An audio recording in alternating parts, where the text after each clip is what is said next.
Selamat datang kembali di pembahasan mendalam kita. Hari ini kita mau ngobrolin sesuatu yang kedengarannya mungkin agak berat ya. Keruntuhan peradaban.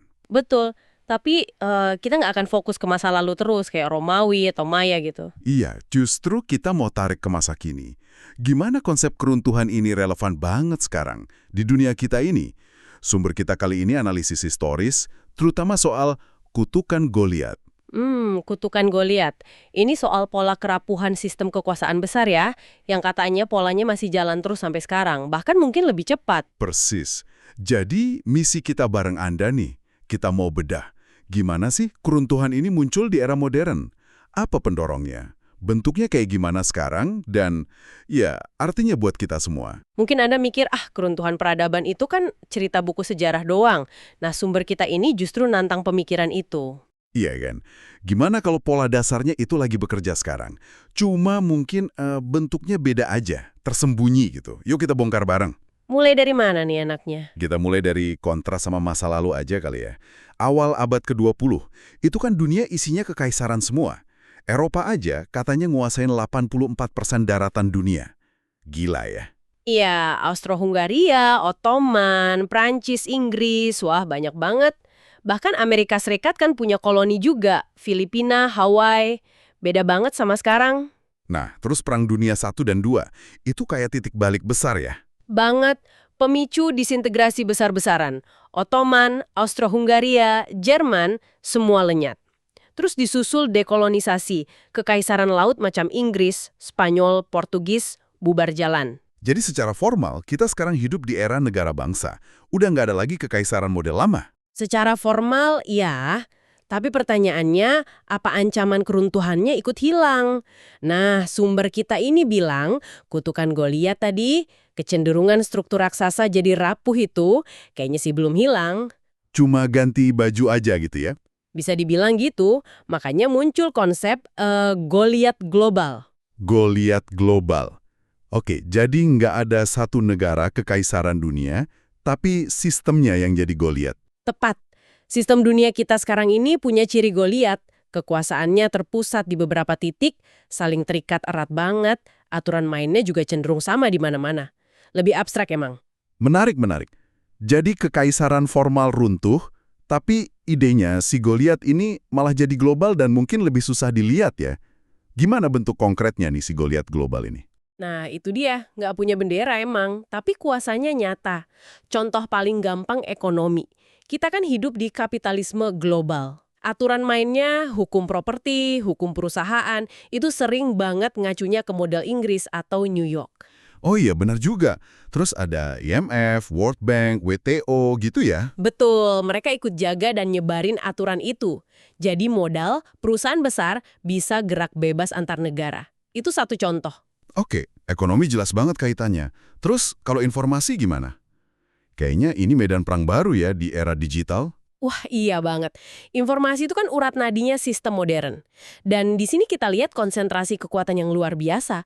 Cuma segelintir perusahaan teknologi raksasa. Google, Amazon, Meta, gitu-gitu ya. Iya, Anda pasti tahu lah. Mereka nggak cuma ngumpulin data kita semua dalam skala gila-gilaan, tapi juga ngarahin arus informasi. Dimonetisasi lagi. Ditambah lagi negara-negara besar juga ngawasin kan? Betul, AS, Inggris, Cina, mereka bangun kapasitas pengawasan massal yang canggih banget buat mantau aliran data global. Jadi ya, kekuasaan informasi terpusat banget di tangan segelintir pemain. Terus ada satu lagi yang agak gimana ya bikin penasaran. Sumber kita nyingkung soal kesamaan budaya dan pendidikan elit global. Ini beneran ngaruh ya buat memperkuat Goliat global.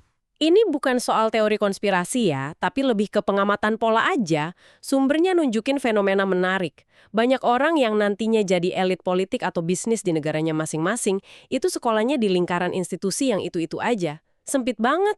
Contohnya? Misalnya sekolah-sekolah elit di Swiss, itu disebut tempat belajarnya tokoh macam Kim Jong-un, sampai ya anggota dinasti finansial global kayak Rockefeller atau Rothschild. Wah, jadi itu bikin semacam jaringan informal gitu ya? Pandangan dunianya jadi mirip. Bisa jadi, ada kesamaan pandangan, mungkin loyalitas yang bahkan melintasi batas negara.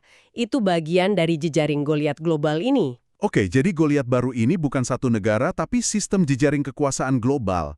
Ekonomi, informasi, bahkan budaya elitnya nyambung semua. Nah terus, keruntuhan di era modern ini gimana terjadinya? Kan katanya negara bangsa lebih stabil. Sumber kita bahas soal kehilangan kedaulatan, sovereignty loss. Tapi katanya jarang banget terjadi sejak Perang Dunia Kedua. Cuma sekitar 9 kasus. Kok bisa jarang ya? Kenapa tuh? Ada beberapa faktor sih. Satu, norma internasional pasca 1945 itu kuat banget soal integritas teritorial. Invasi langsung buat ngambil alih negara lain itu biasanya dikecam keras, kena sanksi. Walaupun ya, kita lihat norma ini nggak selalu ditegakkan konsisten. Contohnya? Ya, invasi IS ke Irak, Afghanistan, invasi Rusia ke Ukraina, terus konflik brutal Israel di Gaza yang jelas-jelas ngabaikan kedaulatan Palestina. Ini nunjukin norma itu nggak mutlak juga. Tapi secara statistik, negara modern emang lebih tahan banting ya. Sumber bilang kemungkinan negara bertahan itu 94% lebih tinggi dibanding sebelum 1945. Lumayan tinggi ya. Angkanya signifikan, betul. Tapi bukan berarti keruntuhan hilang sama sekali. Ada bentuk lain yang justru lebih sering kita lihat di berita, Apa tuh? fenomena kegagalan negara atau state failure. Nah, ini wajah keruntuhan modern yang paling sering muncul. Somalia, Sudan, Afghanistan setelah intervensi, Kongo, DRC. Kondisi di mana pemerintah pusat udah nggak efektif lagi gitu ya. Nggak bisa ngasih layanan dasar, kekosongan kekuasaan, kekerasan di mana-mana. Persis, itu manifestasi keruntuhan yang paling kelihatan di zaman kita. Kenapa negara-negara ini yang sering banget jatuh ke kondisi gagal? Sumber kita kayaknya nunjuk ke satu akar masalah historis ya. Iya, penekanannya kuat banget di warisan kolonialisme. Proses penjajahan, terus dekolonisasi yang seringnya buru-buru, serampangan, nggak mikirin kondisi lokal, itu ninggalin banyak negara baru dengan fondasi rapuh banget. Contohnya perbatasan yang asal ditarik itu ya. Banget. Sekitar 40% perbatasan internasional sekarang itu kan bikinan pulpen pejabat kolonial Prancis atau Inggris, seringnya motong kelompok etnis atau malah ngabungin kelompok yang musuhan, cuma biar gampang aja buat administrasi mereka. Itu kan bom waktu. Kita dulu pernah bahas Somalia ya, yang ironisnya malah ada perbaikan setelah negaranya runtuh dibanding era diktator. Tapi itu kasus khusus kayaknya. Jadi argumen utamanya, kerapuhan negara sekarang itu akarnya di sejarah kolonial ya. Itu argumen sentralnya. Tapi ada bedanya nih sama keruntuhan kuno. Kegagalan negara modern ini, walau tragis, biasanya durasinya lebih pendek, pemulihannya juga relatif lebih cepat. Oh iya, berapa lama biasanya? Nggak ada angka pasti, tapi bedalah sama keruntuhan kuno yang bisa berabad-abad. Contoh menarik itu Uni Soviet. Ambruk awal 90-an, ekonominya anjlok parah. Tapi 2 dekade kemudian, udah pulih, bahkan lebih tinggi dari sebelumnya. Wow, cepet juga ya. Dan yang menarik lagi, elit kekuasaannya nggak banyak berubah secara fundamental. Putin kan contohnya, mantan pejabat KGB bisa mulus aja naik ke puncak kekuasaan pasca Soviet. Ini nunjukin siklus keruntuhan dan pemulihan yang lebih ngebut di era modern. Kayak ada percepatan sejarah gitu ya rasanya. Manusia emang tangguh sih. Populasi bisa jadi 8 miliar walau banyak bencana. Apa percepatan siklus ini artinya kita jadi lebih kebal, jadi anti rapuh? Nah, sumber kita ini ngajak hati-hati sama kesimpulan itu. Hilangnya teruntuhan total model kuno itu mungkin cuma ilusi. Kalau kita lihat sejarah peradaban sejak Holosen, justru trennya percepatan. Maksudnya? Peradaban awal bisa ribuan tahun umurnya. Kekaisaran dan rezim modern cenderung lebih pendek umurnya. Runtuhnya lebih cepat, pulihnya juga lebih cepat. Jadi bukan kebal, tapi siklusnya aja yang memendek. Mungkin intensitasnya malah naik. Dan percepatan ini kayaknya ada sisi gelapnya juga ya.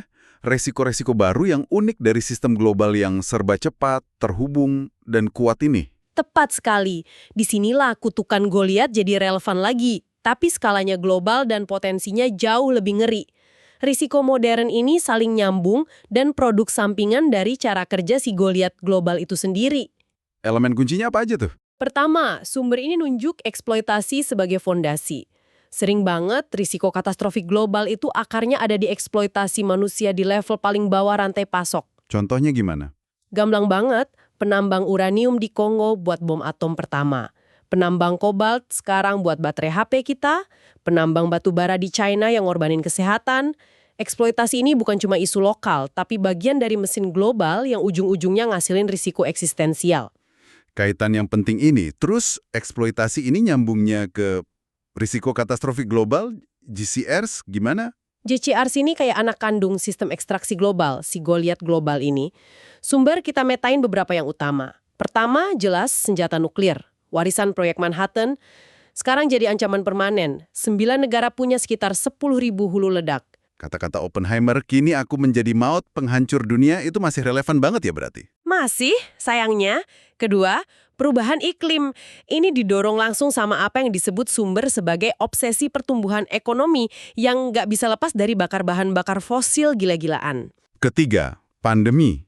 Iya, risikonya nggak cuma dari alam, tapi diperparah rekayasa biologi. Manusia udah bisa bikin ulang virus bahaya kayak cacar di lab. Ini potensi bencana baru. Sengaja atau nggak? Ngeri juga ya. Terus yang keempat, yang lagi rame banget sekarang. Kecerdasan buatan, AI. Khawatirnya ini bukan dari film sci-fi, tapi dari ilmuwan AI sendiri. AI ini bisa jadi pengganda risiko. Maksudnya pengganda risiko. Bisa mempercepat peretasan cyber otomatis, memfasilitasi perang otonom, sumber nyebut contoh sistem target AI kayak Skynet As atau Lavender Israel, nyebarin disinformasi lewat deepfake, bahkan ironisnya dipakai buat nyari cadangan fosil baru lebih cepat. Waduh, daftar yang bikin merinding. Dan ini semua nyambung ya dalam apa yang disebut risiko sistemik. Tepat, dunia kita kan sekarang hiper terhubung. Hiperkonsentrasi contohnya pangan global bergantung ke sedikit negara aja, terus hiper homogen. Sistem keuangan global mirip semua, pertanian monokultur, dan hiperakselerasi. Kombinasi ini bikin rentan banget ya. Banget. Guncangan kecil di satu tempat, krisis finansial, energi, pangan, wabah, bisa nyebar cepat banget dan memicu kegagalan sistemik skala besar. Ini yang sering disebut polikrisis global. Krisis satu memperburuk krisis lain.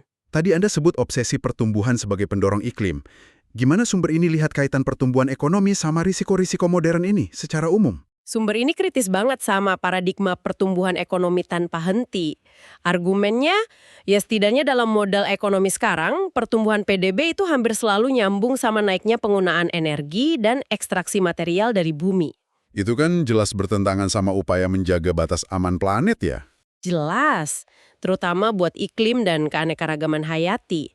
Dorongan buat terus tumbuh lebih besar, seringnya karena persaingan antar negara atau korporasi, udah jadi mesin utama yang bawa kita ke tepi jurang resiko katastrofik. Ini bawa kita ke istilah yang dipakai sumber ini yang lumayan bikin deg-degan. Endgame atau babak akhir Goliath. Maksudnya apa nih? Ramalan kiamat gitu? Kita bangun ini dengan dinamika persaingan, ekstraksi, konsentrasi kekuatannya, punya kemungkinan besar buat hancurin dirinya sendiri. Self-terminate, kalau nggak ada perubahan fundamental. Jadi tekanan evolusi yang dulu mungkin nguntungin kekaisaran individu, sekarang malah jadi bahaya buat semua ya? Kurang lebih gitu, populasi besar, militer kuat, eksploitasi sumber daya dulu mungkin bagus buat satu kekaisaran menang lawan yang lain. Tapi sekarang, dalam skala global yang terhubung, itu malah jadi sumber risiko eksistensial buat seluruh spesies. Oke, jadi kita di persimpangan jalan yang krusial banget di babak akhir ini. Sumber ini ngasih 3 kemungkinan jalur ke depan ya? Ya, garis besarnya ada 3 skenario. Pertama yang sayangnya dianggap paling mungkin kalau tren sekarang lanjut terus adalah self-termination. Keruntuhan peradaban global yang dalam, kacau, mungkin permanen. Wah, yang kedua? Kedua, skenario dunia terbelenggu. Jadi teknologi canggih kayak AI dan pengawasan massal dipakai buat bikin sistem kontrol totaliter global. Stabil mungkin tapi nindas, mencegah keruntuhan tapi ngorbanin kebebasan. Yang ketiga? Yang paling diharapkan, Ketiga? kita berhasil mengendalikan Goliath. Ini skenario reformasi radikal menuju tatanan global yang lebih adil, setara, demokratis, dan berkelanjutan. Penulisnya sih agak pesimis ini bisa terjadi, tapi katanya ini yang paling layak diperjuangkan. Nah, ini pertanyaan yang pasti muncul di benak Anda pendengar. Juga saya. Kalau situasinya sebahaya ini, siapa dong yang tanggung jawab? Apa salah kita semua sebagai konsumen? Nah, buku ini nolak keras narasi kita semua sama-sama salah. Katanya itu sering jadi strategi pengalihan isu aja. Malah sering dipromosikan sama pihak yang paling diuntungkan sistem ini. Oh gitu ya? Jadi siapa yang dianggap paling bertanggung jawab? Sumber ini nunjuk ke segelintir aktor kekuasaan yang sangat terkonsentrasi. Disebutnya provokatif sih, Agents of Doom atau agen kiamat. Ah, agen kiamat. Keras banget istilahnya. Siapa aja itu maksudnya? Keras, tapi katanya didukung data. Buku ini nunjuk 3 kelompok utama. Pertama, industri bahan bakar fosil. Bukan cuma industrinya, tapi perusahaan-perusahaan spesifik di dalamnya. Ada data spesifik ya? Ada, katanya cuma 30 perusahaan tanggung jawab buat sepertiga emisi energi global. Terus 78 perusahaan buat lebih dari separuh emisi sejak revolusi industri. Yang paling bikin kaget, 57 perusahaan termasuk negara tanggung jawab buat 80% kenaikan emisi sejak Perjanjian Paris 2016. Sejak Paris Agreement. Wah. Iya. Perusahaan kayak Exxon, BP, itu disebut eksplisit karena bukti internal nunjukin mereka udah tahu resiko iklim dari tahun 70-an, 80-an, tapi malah aktif danain kampanye penyangkalan iklim dan lobby buat gagalin kebijakan iklim. Oke, itu yang pertama. Kelompok kedua. Kompleks industri militer. Ini bukan cuma militer negara ya, tapi hubungan simbiosis antara Kementerian Pertahanan negara besar, politisi, sama kontraktor pertahanan swasta raksasa. Lingkaran setan gitu ya? Bisa dibilang gitu. Lingkaran ini terus dorong lomba senjata global, pengeluaran militer bengkak yang ngambil duit dari kebutuhan lain, dan ya konflik. Contohnya lobby buat modernisasi nuklir AS yang triliunan dolar, atau praktek pintu berputar. Pintu berputar. Maksudnya? Pejabat tinggi militer atau pertahanan pensiun, terus dapat posisi enak di perusahaan kontraktor pertahanan. Jadi pengaruh industrinya makin kuat ke kebijakan. Oke. Yang ketiga? Ketiga, yang makin relevan sekarang. Perusahaan teknologi besar, Big Tech. Terutama soal bahaya pengembangan AI yang nggak diatur benar dan pembangunan infrastruktur pengawasan massal global. Yang bisa disalahgunain buat kontrol sosial atau memperparah ketidaksetaraan ya? Oke, 3 kelompok kuat. Fosil, militer industri, Big Tech. Apa benang merahnya? Kok bisa mereka dorong kita ke arah risiko ini? Satu kata kunci yang ditekankan sumber ini. Kerahasiaan, secrecy. Kerahasiaan dalam bentuk apa? Macam-macam. Klasifikasi info berlebihan oleh pemerintah, terutama proyek militer dan intelijen. Terus kerahasiaan korporat buat nutupin dampak lingkungan atau sosial, nyembunyiin lobby atau bungkem whistleblower. Kerahasiaan ini jadi tameng buat agents of doom tadi, menghalangi pengawasan publik dan akuntabilitas. Jadi kerahasiaan itu kuncinya ya. Kalau kita gali lagi akar masalahnya, ini sebenarnya soal sifat dasar manusia yang serakah gitu, atau gimana? Nah, sumber ini argumennya beda. Katanya, ini bukan cerminan sifat dasar manusia. Sejarah panjang kita sebagai pemburu pengumpul ratusan ribu tahun, kan justru nunjukin kita bisa hidup egaliter dan kooperatif. Jadi masalahnya di mana dong? Lebih ke perilaku agen artifisial yang kita ciptain beberapa ribu tahun terakhir ini. Negara modern dan korporasi raksasa. Entitas-entitas ini seringkali beroperasi pakai logika internal yang dorong dominasi, persaingan status, pertumbuhan tanpa batas. Mirip Goliat zaman dulu. Bahan bakarnya apa Goliat modern ini? Sumber daya alam yang gampang diambil dan dimonopoli. Lootable resources, terutama bahan bakar fosil. Perannya mirip kayak biji-bijian buat negara agraris kuno. Oke, setelah gambaran yang agak suram soal risiko dan endgame ini, apa ada jalan keluarnya? Ada harapan nggak sih? Walaupun adanya agak pesimis soal kemungkinan perubahannya terjadi karena status quo kuat banget, buku ini tetap ngasih gambaran apa yang dibutuhin sebagai jalan keluar. Apa intinya? Teknologi baru. Bukan cuma teknologi, tapi transformasi sistemik. Kita perlu bareng-bareng bunuh atau minimal jinakin si Goliat global ini. Bongkar konsentrasi kekuasaan yang ekstrim, politik maupun ekonomi. Kunci utamanya apa? Menurut penulisnya, keadilan. Ada kutipan Latin yang ditekankan, Fiat Justitia ne pereat mundus. Tegakkan keadilan supaya dunia nggak binasa. Keadilan sosial, ekonomi, lingkungan, itu bukan cuma tujuan moral, tapi syarat fungsional biar peradaban kita selamat. Wah, dalam juga ya. Ini berarti nantang asumsi kalau hierarki dan dominasi itu wajar atau nggak bisa dihindari ya. Kita perlu ingat lagi kalau model sosial kita yang penuh ketidaksetaraan ini sebenarnya relatif baru dalam sejarah manusia. Tepat sekali. Mengingat lagi kalau dominasi ekstrim ala Goliat 5.000 tahun terakhir ini sebenarnya penyimpangan bukan norma dalam sejarah spesies kita. Ada potensi dalam diri kita buat kerjasama dan kesetaraan yang lebih besar. Jalan keluar itu ada, walau susah. Oke. Mari kita coba rangkum sedikit ya obrolan kita yang dalam banget hari ini. Kita udah lihat gimana konsep keruntuhan peradaban itu bukan cuma cerita lama, tapi relevan banget di dunia modern. Pola kekuasaan terpusat, ketidaksetaraan, eksploitasi, kerapuan sistemik, itu nggak hilang. Cuma ganti rupa jadi global Goliat. Betul. Dan Goliat modern ini, walau bawa kemajuan buat sebagian orang, secara inheren juga nyiptain risiko katastrofik skala baru nuklir, iklim, pandemi rekayasa, AI tak terkendali.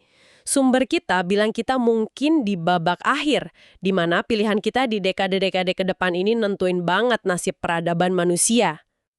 Tapi penting digarisbawahi, solusi bukannya nggak ada ya. Jalan menuju masa depan yang lebih aman dan adil itu ada, tapi nuntut perubahan fundamental, radikal. Ya, bukan cuma penyesuaian kecil. Ini soal demokratisasi kekuasaan politik, ekonomi, informasi, mengendalikan kekuatan destruktif agents of doom, mengubah prioritas kita dari obsesi tumbuh terus jadi fokus keadilan, kesejahteraan bareng, dan keberlanjutan ekologis. Pilihan di depan kita kontras banget ya jadinya. Antara kemungkinan besar keruntuhan, atau dunia terkontrol yang nindas, atau perjuangan berat buat bangun lagi peradaban global yang lebih adil dan bijak. Itu dia rangkumannya. Berat memang pilihannya. Jadi, pertanyaan terakhir buat Anda renungkan nih. Di tengah arus sejarah yang gede dan berisiko ini, peran apa sih yang bisa Anda mainkan? Sebagai individu, sebagai bagian dari masyarakat, buat nentuin arahnya. Dan mungkin pertanyaan yang lebih dalam lagi, kenapa ya kok rasanya lebih gampang buat kita ngebayangin akhir dunia daripada ngebayangin akhir dari sistem dominasi dan ketidakadilan yang udah kita warisi selama ini? Terima kasih banyak udah menyimak pembahasan mendalam kali ini. Semoga ada perspektif baru dan bahan pemikiran buat Anda gali lebih lanjut. Sampai jumpa di kesempatan berikutnya.